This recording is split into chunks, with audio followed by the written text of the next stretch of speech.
Well, I want to say a big thank you to our brother Mike for all the work he's put into these classes. In preparation for our Sunday school today, we're going to read 1 Kings 12, and we're going to read verses 1 through 16 of 1 Kings 12. We've asked our brother Austin to come forward and read that for us.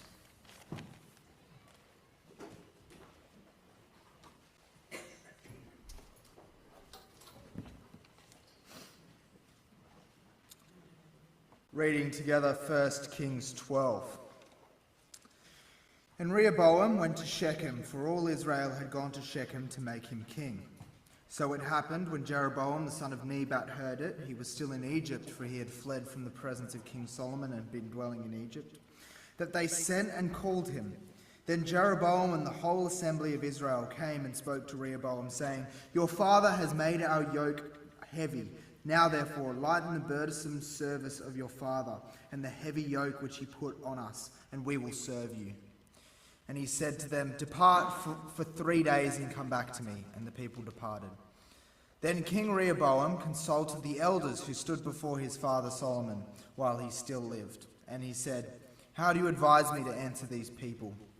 And they spoke to him, saying, If you will be a servant to these people today, and serve them, and answer them, and speak good words to them, then they will be your servants forever. But he rejected the advice which the elders had given him, and consulted the young men who had grown up with him, who stood before him. And he said to them, What advice do you give? How should we answer this people who have spoken to me, saying, Lighten the yoke which your father has put on us? And then the young men who had grown up with him spoke to him, saying, Thus you should speak to this people who has spoken to you, saying, Your father has made our yoke heavy, but you make it lighter on us.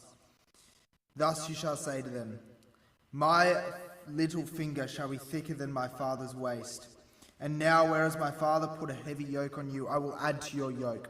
My father chastised you with whips, I will chastise you, and I will chastise you with scourges. So Jeroboam and all the people came to Rehoboam on the 3rd day, as the king had directed, saying, Come back to me the 3rd day.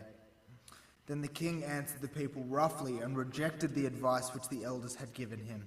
And he spoke to them according to the advice of the young men, saying, My father made your yoke heavy, but I will add to your yoke.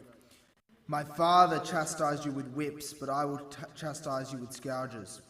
So the king did not listen to the people, for the turn of events was from the Lord, that he might fulfill his word, which the Lord had spoken by Ahijah the Shilonite to Jeroboam the son of Nebat. Now when all Israel saw that the king did not listen to them, the people answered the king, saying, What share have we in David? We have no inheritance in the son of Jesse. To your tents, O Israel. Now see to your own house, O David. So Israel departed to their tents.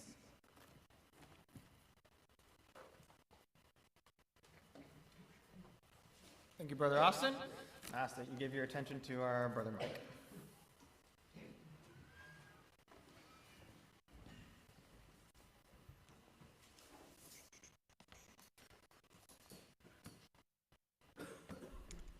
All right, just going to share my slides on the Zoom real quick.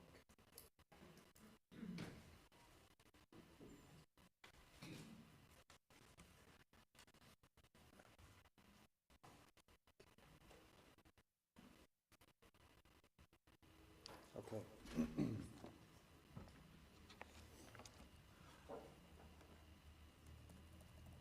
Almost there? Okay. All right, well, good morning again, everyone. It's great to be back with all of you. For our Sunday school session, I'd like to just begin by asking the question, has anyone here heard of a term called a Bible chiasm or a Bible chiasm, however you pronounce it? Excellent. I'll just briefly demonstrate an example on the screen for those that are unfamiliar with this term. It's essentially where the structure or the pattern in which a Bible story, event, a message is presented in a symmetrical pattern, such as to focus the readers, us as Bible students, on the central message, the most important point, right in the middle of the structure or the pattern. And I just threw this together really quick this morning. One sec, I'm going to have to zoom all the way down to session 5. Sorry, I forgot about this. There it is. Okay. From current slide. Okay. I threw together this elementary school level art project this morning. So it's basically the structure of, say, a verse or a story is you begin from the beginning and end of the story. There's the A level, up to B, up to C, and then D is the most important bit right in the middle of the story. And there's actually a really good, very quick example of this in Matthew chapter 7. It's 2 verses. Just for those that need to see an example, Matthew chapter 7.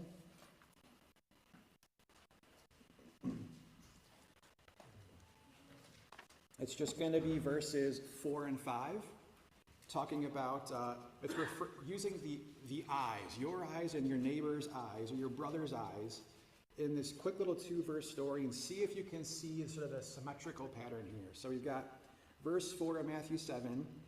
How can you say to your brother, let me remove the speck from your eye, and look, a plank is in your own eye? Hypocrite.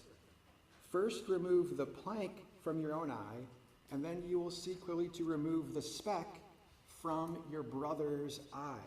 So the word eye is used a bunch in there, but do you see how verse 4, it's maybe using key words here. It goes brother to speck to plank, and there's something in the middle. Then in verse 5, it goes plank, speck, eye, and it steps back down. And what's the key message in the middle? Well, the King James Version says, thou hypocrite, or the New King James just says hypocrite with an exclamation mark, to let us know this little parable by Jesus is a warning or a condemnation on hypocrisy. And the little structure of the little verses here focuses us in on the central message. Now, if you've grasped that, I think there is a larger Bible chiasm back in 1 Kings chapter 12. And I think it's going to point out a subtle difference in how we are to understand the lesson of Rehoboam that's a little bit different, very subtly different from kind of the way I always took the lesson from Sunday school on Rehoboam. I think there is a structure or a pattern in this little 16-verse story.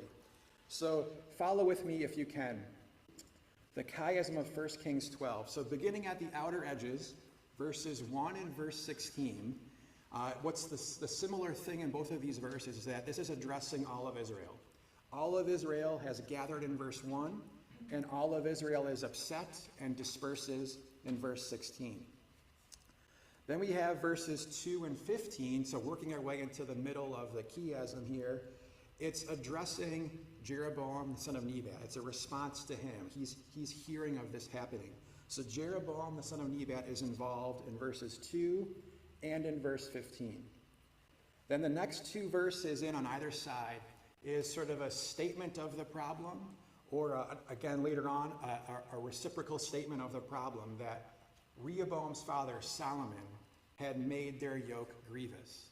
It's the problem that's presented in the beginning, and then later Rehoboam, as foolish as he was, just wants to remind the people, yeah, my father made your yoke grievous, and now here's what I'm going to do.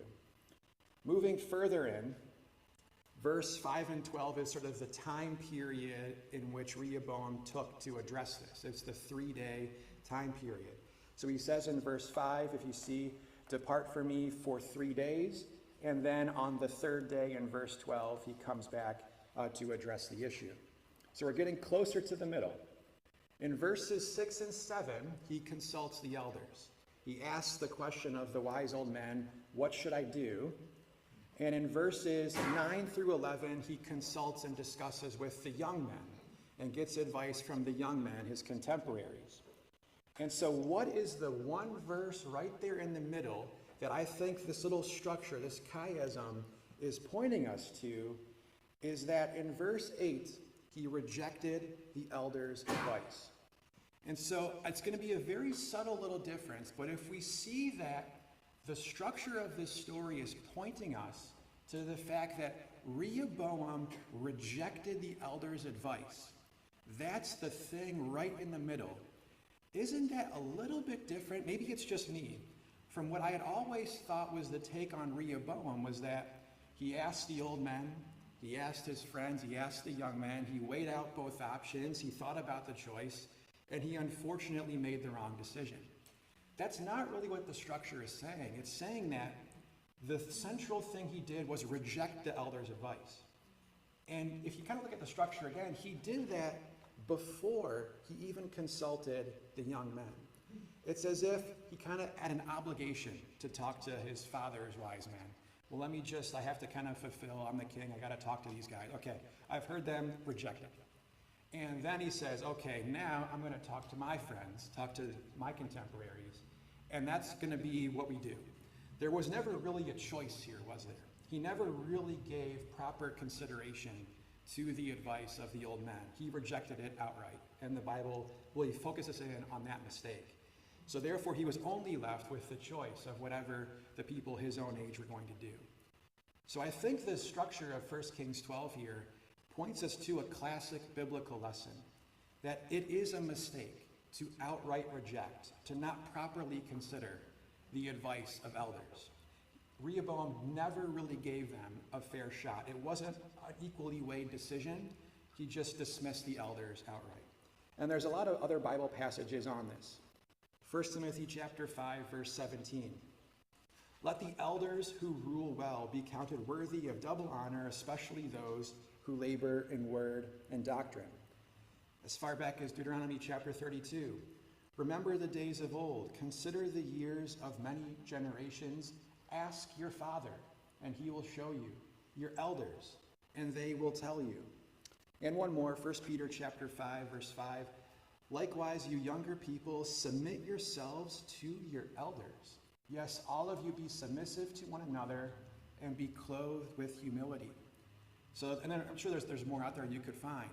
But this is a lesson we've known for a long time, and I think it's really important that we should consider or consult elders for important life decisions or what direction to take the ecclesia. If you've got a big life choice of where to move your family to, where to go to school, what should our ecclesial do in this particularly interesting or sort of a crux of this moment, a very important moment for the ecclesia, we should consider the advice of elders. Now, it doesn't necessarily mean that everything an elder says is 100% correct, but the problem, if you recall, with Rehoboam is that he never even gave it a proper time. He never even truly considered or formulaically involved the decision of the elders in his final decision. There at least needs to be consultation and consideration of elders when we as younger people make decisions or we as ecclesias make decisions.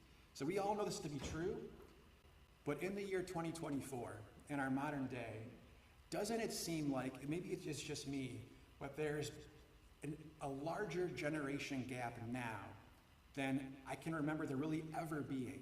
There seems to be more disdain for older folks by people my age and younger than there used to be. And I have a little bit of a theory on a couple of ideas, and one might be something like this, where now there's a hashtag called OKBoomer. And I'm as guilty as any of, in the pandemic, our ecclesias are on Zoom, and what generation was it that every Sunday did not know how to operate the Zoom? And what age were the people that couldn't unmute themselves on Zoom? And we understand this. And I think what's happened, maybe I'll actually show the next slide to a little bit more setup. There was a survey, this is an old survey, 7 years ago. Does technology make your life easier? Interesting how they didn't even bother to ask Gen Z. Like Gen Z's life is technology. It would be a ridiculous question to ask Gen Z. But amongst my generation, millennials, it was like 75% yes. Gen X, 30-some% yes, and the baby boomers, 18% yes, and there still are people alive who are even older than the baby boomers, and I imagine that figure is even lower for them if they were asked. So we have this thing in our modern day, technology, the internet, our devices, whatever it is, and older people struggle with it. And that's natural, we should not mock them for that. Our brains are less flexible as we get older, it's harder to learn new things. So I'm sure, Lord willing, if I become an old man someday, even more old than I already am, I'll struggle with the stuff that my nephews or younger kids are using, in the year 2060 or something.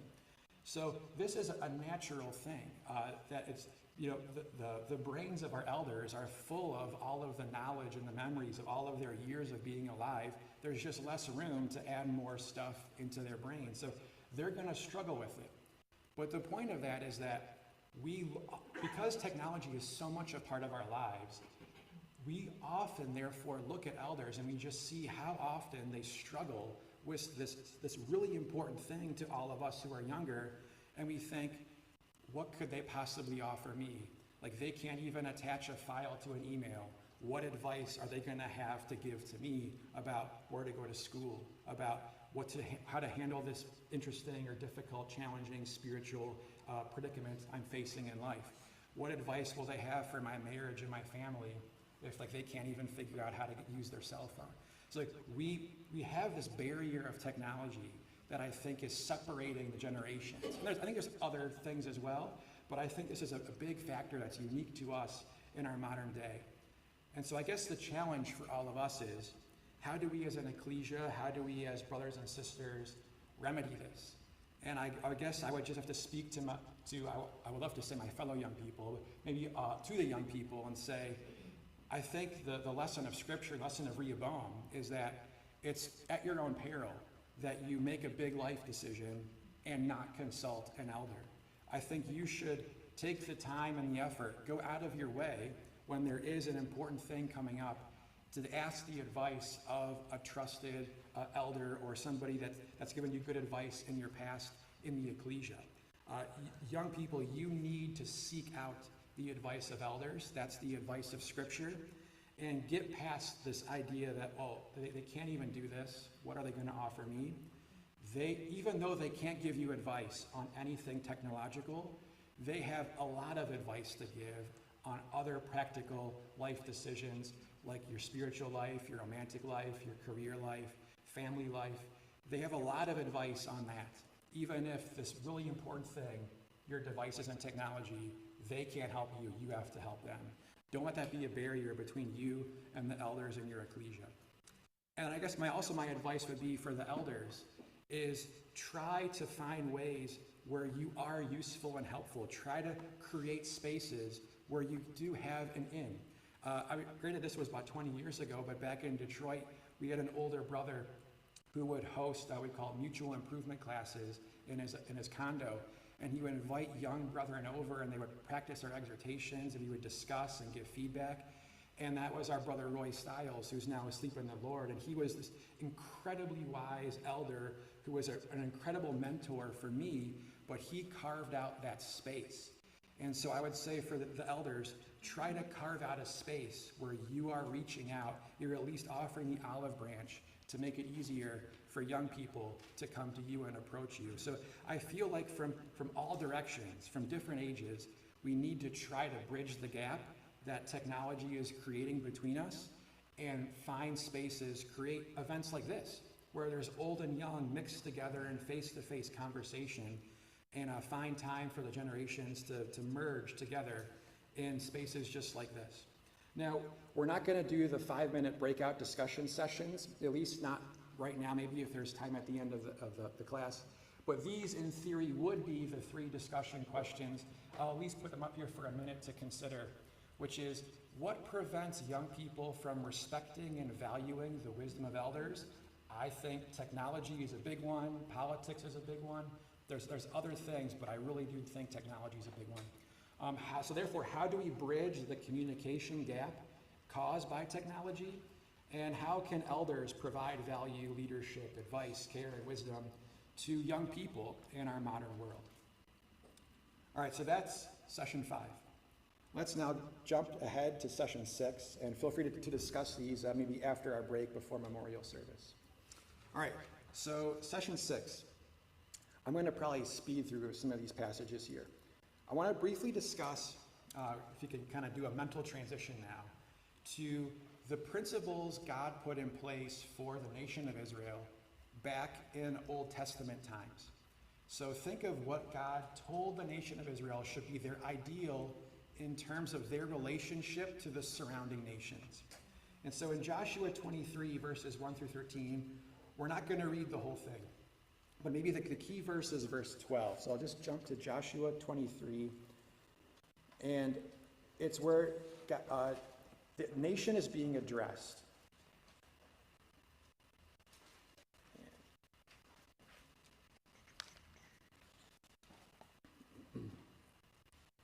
So they'll be a little out of context here, but maybe start at verse 11. Therefore, take careful heed to yourselves that you love the Lord your God, or else, if indeed you do go back and cling to the remnant of these nations, the nations around them, these that remain among you, and make marriages with them and go in with them they to you, know for certain that the Lord your God will no longer drive out these nations from before you. And there's more in that story there, but I think you're familiar with this idea that God wanted the people to sort of come out of Egypt, come out of where they were, take over the land, and make the land theirs. And they were supposed to sort of have that relationship with the surrounding nations be a one-way street. That other people were welcomed in. I've got a list of names here. Gentiles could come in by faith on the right terms, on God's terms, if they were willing to change and live like a faithful Israelite. Other people were welcomed in, but God did not want the nation to go the opposite direction and go out and be a part of the Ammonites and the Edomites and the Moabites. So all were welcome in on God's terms, but God did not want them to go back out. All right, so we're going to jump ahead to the next one. Well, in our day, I'll throw a few of these up here. We're in an ecclesia, obviously, but an ecclesia in modern day terms is really sort of how God viewed the nation of Israel. Stephen in Acts chapter 7, when talking about giving this whole wonderful story of the history of Israel, he describes Israel as the ecclesia in the wilderness. So they were an ecclesia, the nation of Israel was, and aren't we as an ecclesia like God's nation still? So 1 Peter chapter 2, a list of all the different ways that, all the different titles of the ecclesia. Peter says, well, you're like a royal priesthood, and you're a chosen people, and you're a holy nation. So the ecclesia is like God's nation, and God's nation was like an ecclesia. So some of the principles that apply to the nation of Israel, therefore would apply to us as an ecclesia. And so maybe I'll list off a few other things of other privileges or other things that it means to be in God's ecclesia, God's community. Romans chapter 12, verses 4 and 5, it says that if we're in the ecclesia, we are in the body of Christ. We are members of Christ's body in a figurative sense. Ephesians chapter 2, if you're in the ecclesia, you have membership in God's house.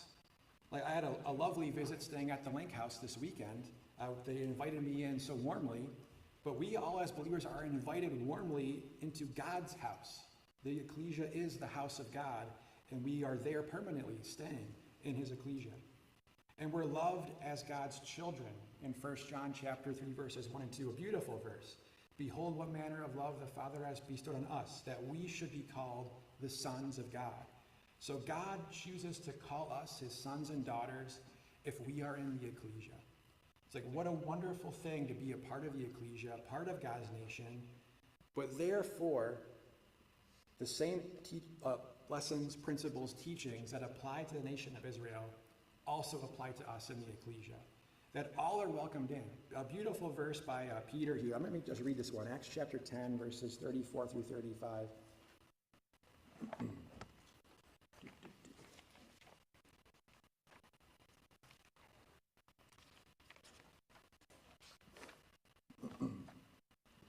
So Acts 10, beginning of verse 34, then Peter opened his mouth and said, in truth I perceive that God shows no partiality, but in every nation, whoever fears him and works righteousness is accepted by him.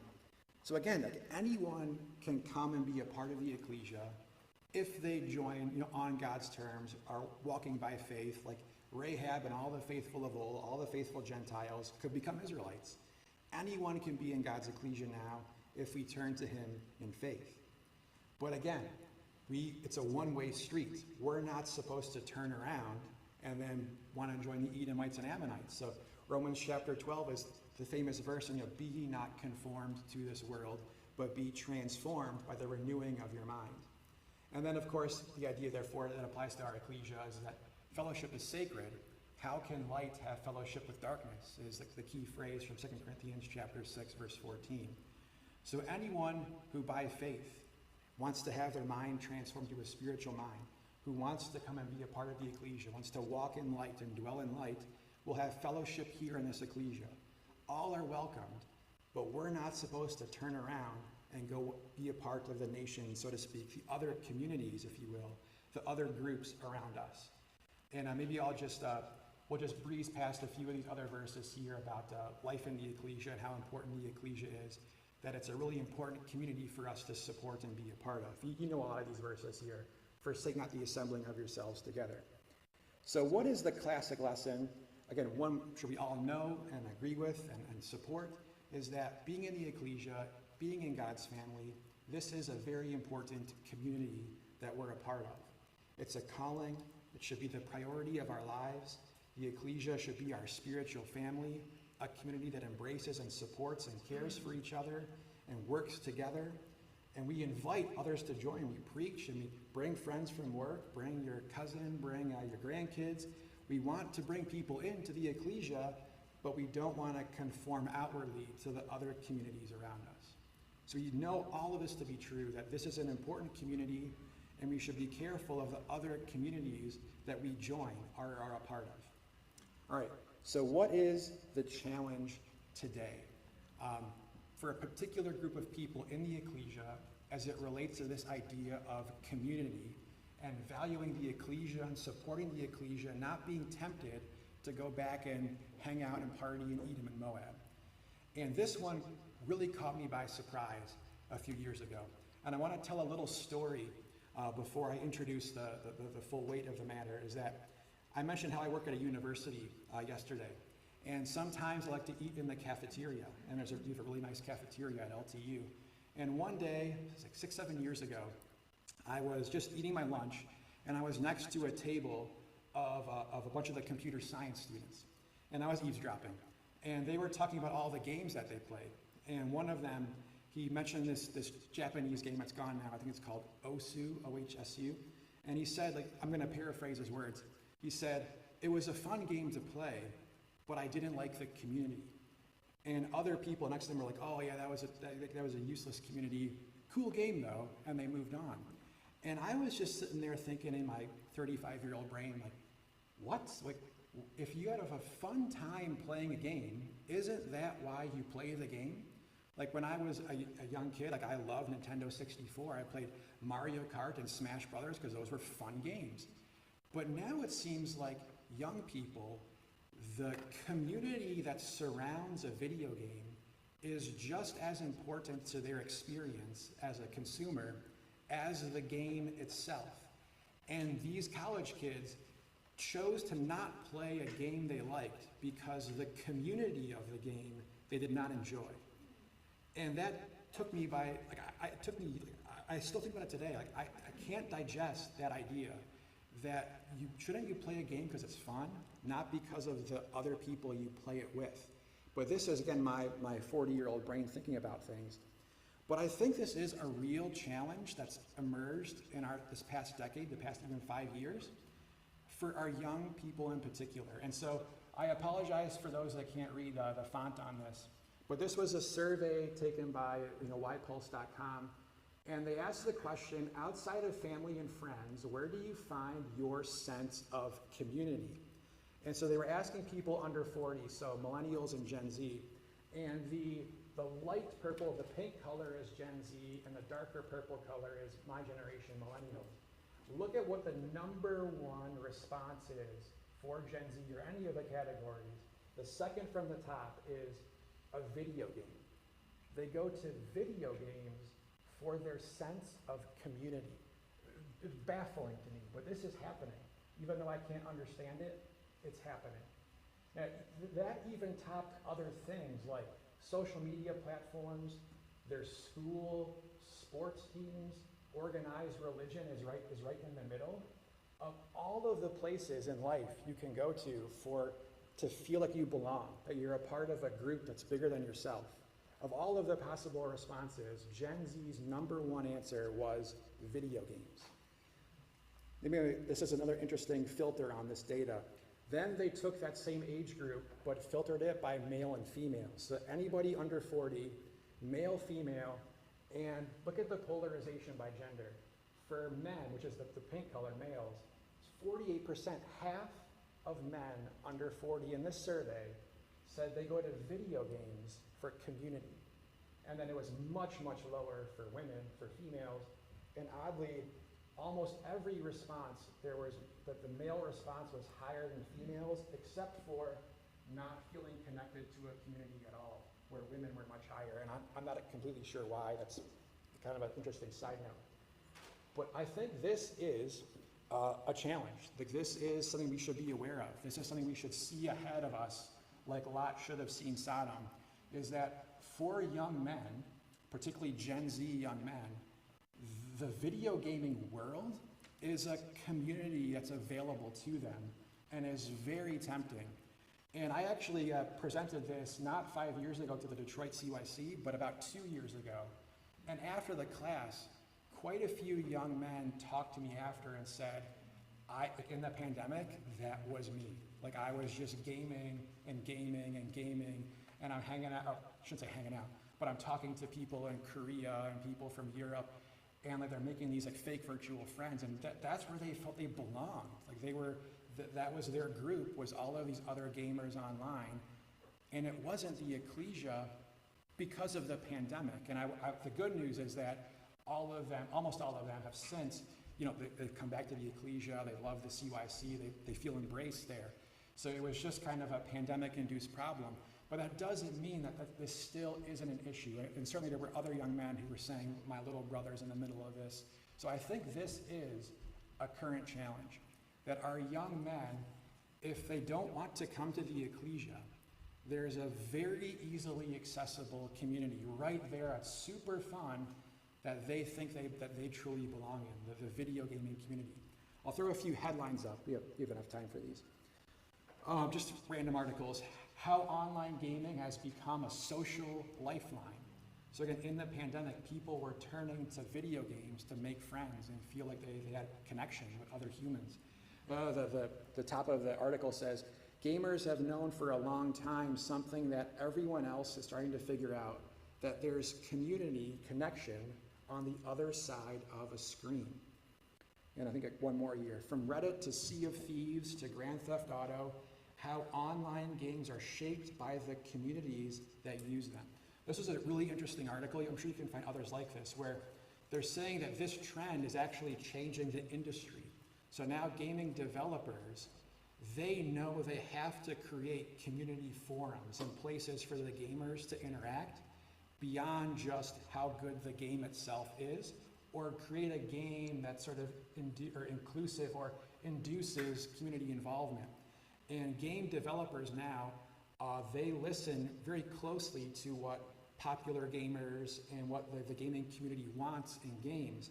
They're trying as much to make a good game as they are to create a popular game where people can interact and they can feel like this is my crew, these are my people, the other people playing Sea of Thieves.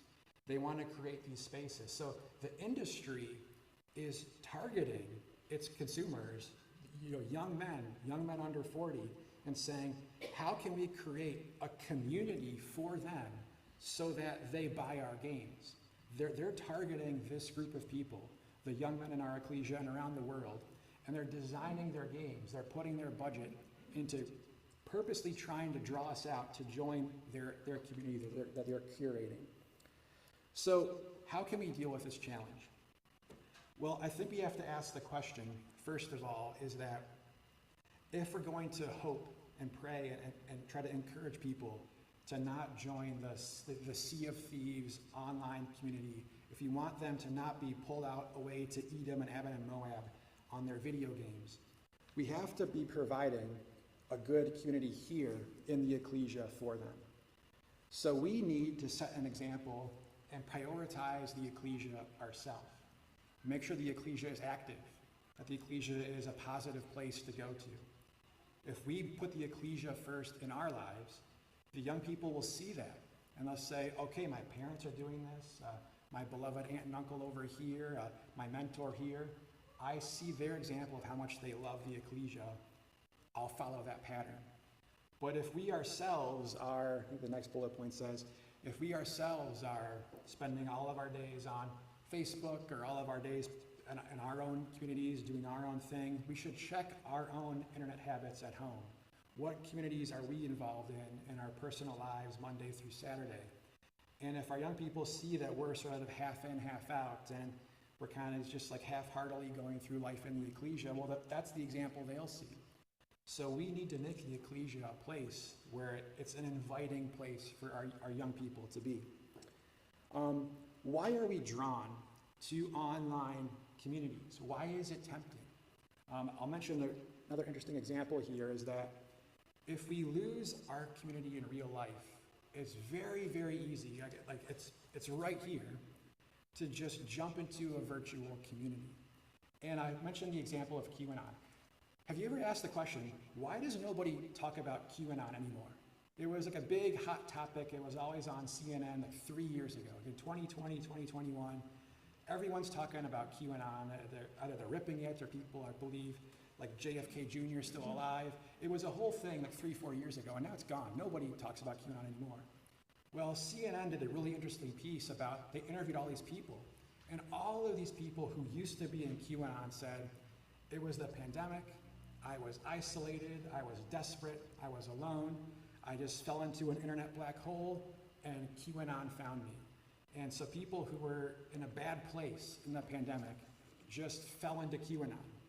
And now that life has returned to normal, people are back to their jobs, they're back to visiting family, people are back to normal life again. Now all of a sudden they say, oh, you know what, yeah, that QAnon stuff was insane. It was just, I was in a bad place. Bygones be bygones. And sure, it was a weird time. But now QAnon's gone because people are back to the same normal life. I think so too it should be for us. We should look at our ecclesia and say, okay, the pandemic, it was weird. And a lot of our CYC got into gaming. There were maybe some bad habits formed, but we can't use that excuse anymore. We're back to normal life now. We're back to attending Bible schools, back to regular function of the ecclesia. We have to make sure that there is a valid, real community here in North America, in the Mid-Atlantic, in the CYC schedules and patterns of all of our young people. Should be football challenge, conferences, other gatherings and events. That's all back to normal. We should be participating and supporting that community so that our young people, and even us as adults, don't fall into craziness and online virtual communities like QAnon for us older folks and like video games for the younger generation.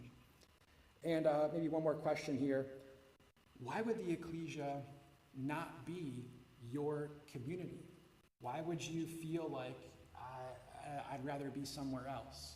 Or why do video games serve young men better than we can at times, or possibly? Well, maybe they feel left out. Maybe they feel like I don't have a lot of friends there, I don't fit in, I'm not a part of the clique, I'm not one of the cool kids. Or what about, it doesn't really address the questions I have. It doesn't really, I'm not sure about this and nobody ever talks about it. Or I'm struggling with this and that, and it's never addressed. It's all just formal service and nobody talks about real life.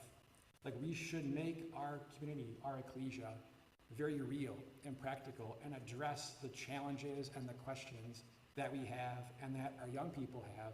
Because if we're not serving them, if we're not addressing them, if they don't feel loved here, if they don't feel welcomed here, as soon as they walk out of the hall, they're in their car, they pull out their device and they're online again and they're talking to their gamer friends from Korea and Europe and California, and they're lost again for a week in this online video gaming community world.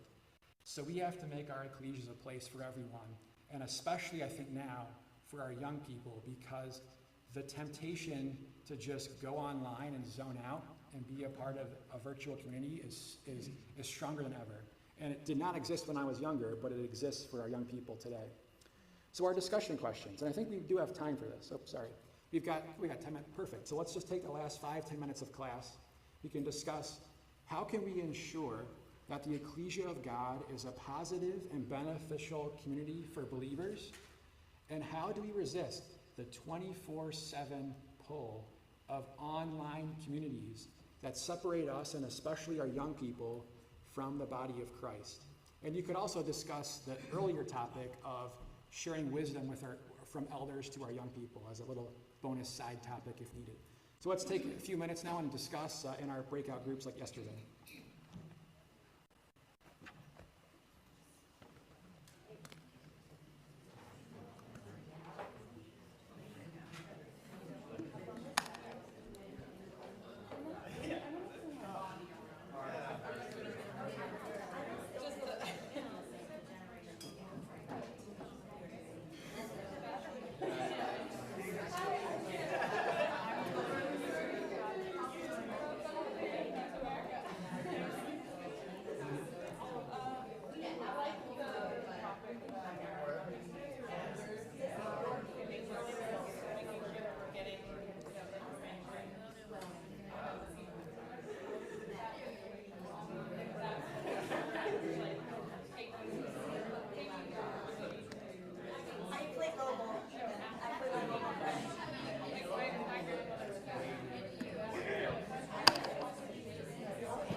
1 minute warning, 1 minute warning.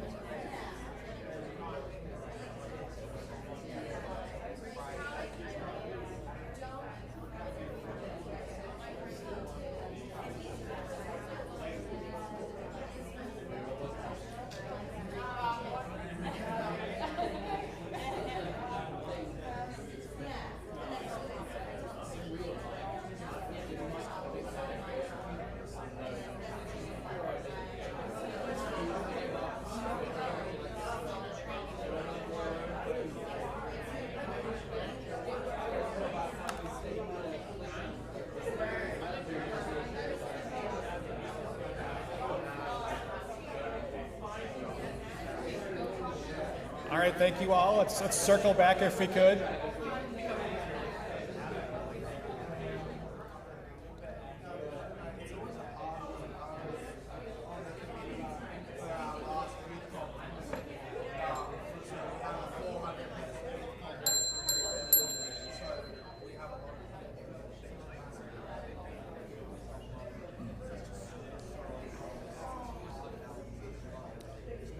All right, thank you all for your discussion.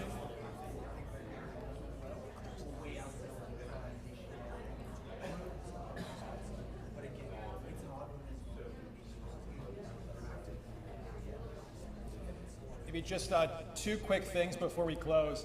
I forgot to mention this, is that I should have clarified that by no means do I want this class to be taken as a condemnation of playing games. I think we have regular game nights at the Hewitson House back in Detroit. Ecclesial game nights are fun. I would encourage you to play games with your real friends. Like play games with your CYC friends. That should not be taken as Uncle Mike said, playing games is evil, not at all. But just be wary of the communities that you'll be so easily tempted to join or be a part of with certain online gaming. And then lastly, just an interesting side note, I got the privilege of eavesdropping the teenagers, and there was an interesting discussion about how, referencing that survey, and how there was a very big difference between male and female and where they are tempted to join communities. And I think the interesting feedback was that for younger women, they want to be engaging with other humans. They want to be at in-person activities, and for them it was more their school activities like band or whatever it might be was the greater temptation for them. Whereas our young men, it was they want to get away from humans and just be on their computers and avoid social contact. And I fully relate to that one. So maybe there's an interesting challenge for both of the different genders we should be aware of. So with that, I'll turn it back to Josh to close.